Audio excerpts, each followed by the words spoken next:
Supply, ठीक। लेकिन expiry वाले दिन इसका रोल बहुत ज्यादा बढ़ जाता है ओआई का, है ना। क्यों? क्योंकि इससे पहले मैंने एक्सप्लेन करके रखा हुआ कि ओआई क्या है। उस दिन वो एग्जांपल दिया था मैंने ना 500 का नोट देके कि वॉल्यूम और ओआई में क्या डिफरेंस है। OI are the basically outstanding contracts जो अभी मार्केट में अवेलेबल है, आउटस्टैंडिंग जो कॉन्ट्रैक्ट्स हैं, है ना। तो ये मैंने 4 कैटेगरीज बनाई हुई हैं। तो हम ये ओआई, वॉल्यूम और प्राइस, इन तीनों को साथ में लिंक करके एक बार हम आइडेंटिफाई करने की कोशिश करेंगे कि मार्केट में क्या चल रहा है ना। अगर ओआई बढ़ रहा है हमारा, ठीक, वॉल्यूम भी बढ़ रहा है ना। ओआई बढ़ रहा है मतलब क्या हो गया कि नंबर ऑफ कॉन्ट्रैक्ट्स बढ़ रहे हैं, है ना। अब मैंने एक चीज और बताया था कि जब भी हम ओआई एनालिसिस करेंगे तो हमेशा किसके पॉइंट ऑफ व्यू से सोचना है? सेलर के पॉइंट ऑफ व्यू से सोचना है ना। ऑप्शन सेलर के पॉइंट ऑफ व्यू से सोचना है। क्यों? क्योंकि बेसिकली ये बोला जाता है कि जो ऑप्शन राइटर्स हैं वो स्मार्ट मनी वाले बंदे हैं, है ना।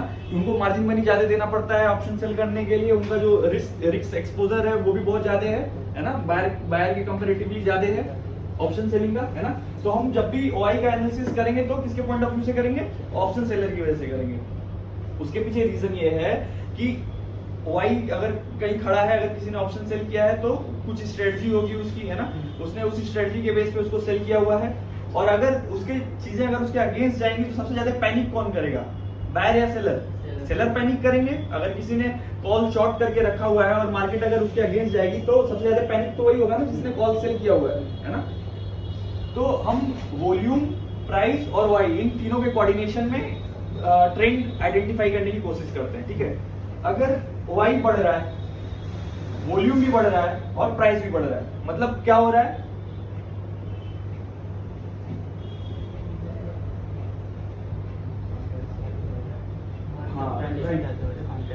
मतलब कॉन्ट्रैक्ट्स भी ऐड हो रहे हैं, न्यू कॉन्ट्रैक्ट्स मार्केट में आ रहे हैं, है ना। वॉल्यूम भी बढ़ रहा है मतलब ट्रांजैक्शंस बढ़ रहे हैं, ट्रेड हो रहे हैं, है ना। नंबर ऑफ ट्रेड्स बढ़ रहे हैं और प्राइस भी बढ़ रहा है। मतलब जो अंडरलाइन एसेट है, जैसे सपोज निफ्टी है, निफ्टी का प्राइस भी बढ़ रहा है ना। उसका वॉल्यूम भी बढ़ रहा है और उसके कॉन्ट्रैक्ट्स भी बढ़ रहे हैं, है ना। कॉन्ट्रैक्ट्स इन द सेंस क्या?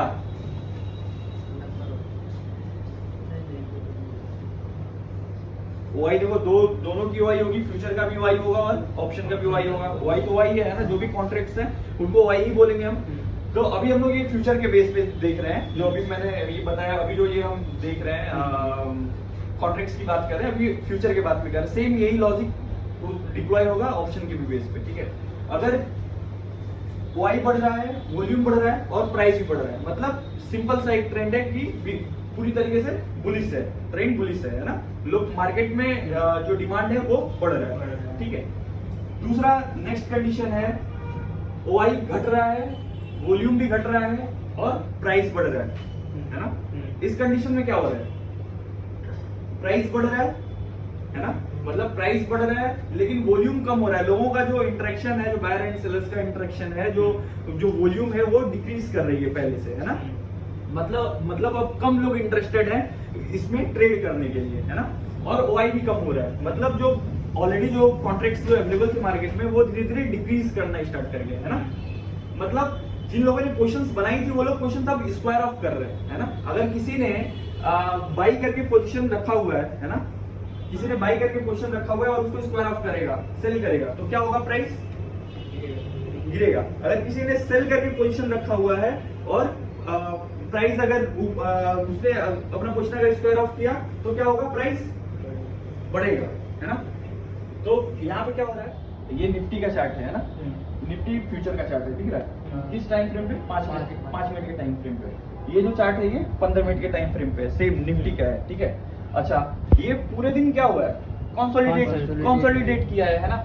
मतलब प्राइस जो था वो वीक तो नहीं था कहीं से भी। मॉर्निंग में क्या हुआ? मार्केट गैप अप ओपन हुआ है। अगर कोई चीज गैप अप है इसका मतलब क्या है कि वो स्ट्रांग है ना। बायर्स ही लेके गए उसको गैप अप करवाए, तो मार्केट गैप अप किया है और उसके बाद से क्या हुआ है? मार्केट वहां पे सस्टेन किया है, स्ट्रगल कर रहा था बार बार अपने ओपनिंग के ऊपर नीचे आने की कोशिश बार बार कर रहा था, लेकिन ब्रेक नहीं कर रहा था। मतलब ये जो एक इसने जो स्विंग बनाया हुआ था नीचे, इसका ब्रेक नहीं कर रहा था। आप देखेंगे तो ये क्या है?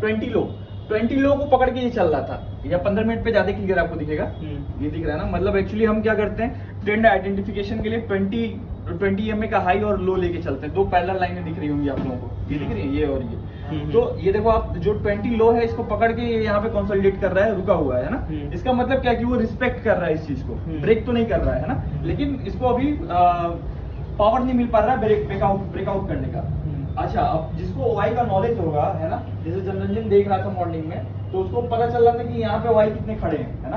25,000 अभी ये लेवल क्या था, लगभग ऑलमोस्ट 25,000 का था कंसोलिडेशन वाला फेज। वहां पे क्या हो रहा था कि 25,000 पे जो पुट राइटर्स थे वो 1,30,00,000 थे, है ना। जो कॉल राइटर्स थे वो भी 1,20,30 लाख के आसपास थे पहले, फिर बीच में ये हल्का सा जब ये डिप आया था तो कट के 90 लाख तक गए, है ना। अगेन लेकिन 90 लाख के बाद से फिर ये जैसे ही ऊपर आया, 90 लाख के बाद फिर एग्रेसिवली उस पे ऐड होना स्टार्ट हो गए कॉल राइटर्स, और वो पहुंच गए 1,30,00,000, फिर लास्ट में 1,50,00,000, 1,80,00,000 तक गए, है ना। 1,80,00,000 कॉल राइटर्स यहाँ पे खड़े थे, किस पे 25,000 की कॉल पे। अच्छा, अब 25,000 की कॉल पे अगर 1,80,00,000 कॉल राइटर्स अगर खड़े हैं तो उनका क्या व्यू है मार्केट को लेके। हमें किसके पॉइंट ऑफ व्यू सोचना है, सेलर के पॉइंट ऑफ व्यू सोचना है। तो कॉल सेलर क्या सोच रहा है, वो क्या चाहेगा, मार्केट एटलीस्ट उसको क्रॉस ना करे। डाउन जाएगा तो वेल एंड गुड है उसके लिए, लेकिन कम से कम उसको क्रॉस ना करे, उस लेवल को क्रॉस ना करे 25,000 को, है ना, उसके नीचे रहे या वहीं पे रहे। अच्छा, OI डेटा पे क्या खड़ा था, एक बार अगर हम ये चार्ट आपको दिखाएं, ये देखो ये OI के लाइंस है ना। कौन कौन से हैं इसमें, 25,000 है, 25,050 है, 25,300 है, 25,100 है ना। 25,200 का भी लगा के दिखा दूंगा। तो ये दिख रहा है, ये लेवल, ये सारे के सारे एड ऑन हो रहे हैं। एक ट्रेंड दिख रहा है, बढ़ता हुआ ट्रेंड दिख रहा है कॉल राइटर्स का, कि वो लगातार बढ़े जा रहे हैं, है ना। मतलब ये सब क्या चाह रहे हैं कि मार्केट इसके ऊपर ना जाए, नीचे रहे, है ना, या यहीं पे खड़ा रहे।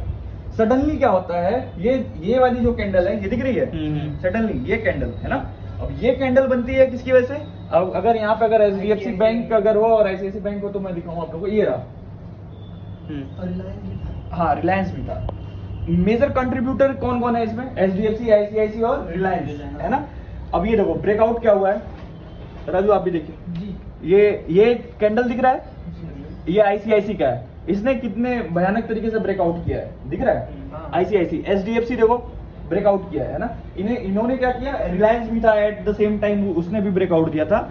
इन लोगों ने क्या किया, पुश कर दिया मार्केट को, है ना, क्योंकि इनका मेजर कंट्रीब्यूशन है, इनमें बाइंग आई। उसके बाद से क्या हुआ, ये कैंडल बनी, ये दिखा, ओपनिंग को इसने क्रॉस किया। ये जो कंसोलिडेशन था पूरा का पूरा, ये दिख रहा है ना, यहाँ से यहाँ ये पूरा स्ट्रगल कर रहा था प्राइस ऊपर जाने के लिए। इतनी बड़ी कैंडल के साथ आपने जब टाइप ऑफ कैंडल पड़ी होगी तो उसमें कैंडल देखा था ना कि मारुबुजी कैंडल क्या है ना, WRB कैंडल क्या है ना। ये देखो आप 5 मिनट पे देखो किस कैंडल के साथ इसने ब्रेकआउट किया है, बहुत ही स्ट्रॉन्ग कैंडल के साथ इसने ब्रेकआउट किया है ना।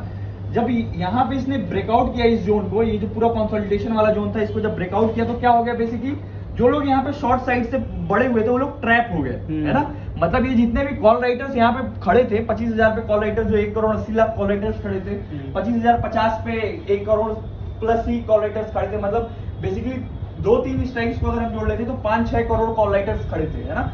जब ये कैंडल जब ऊपर आया तो वो लोग पैनिक कर गए, है ना। उन लोगों ने अपनी पोजीशन स्क्वायर ऑफ करनी स्टार्ट कर दी, है ना। तो जब उन्होंने अपनी पोजीशन स्क्वायर ऑफ की तो क्या हुआ, मार्केट को उन्होंने पुश कर दिया ऊपर के साइड में, है ना। अगर किसी ने मार्केट में सेल करके रखा हुआ है और उसका स्टॉप लॉस अगर हिट होने लगेगा तो वो क्या करेगा, पैनिक करके अपना पोजीशन स्क्वायर ऑफ करेगा।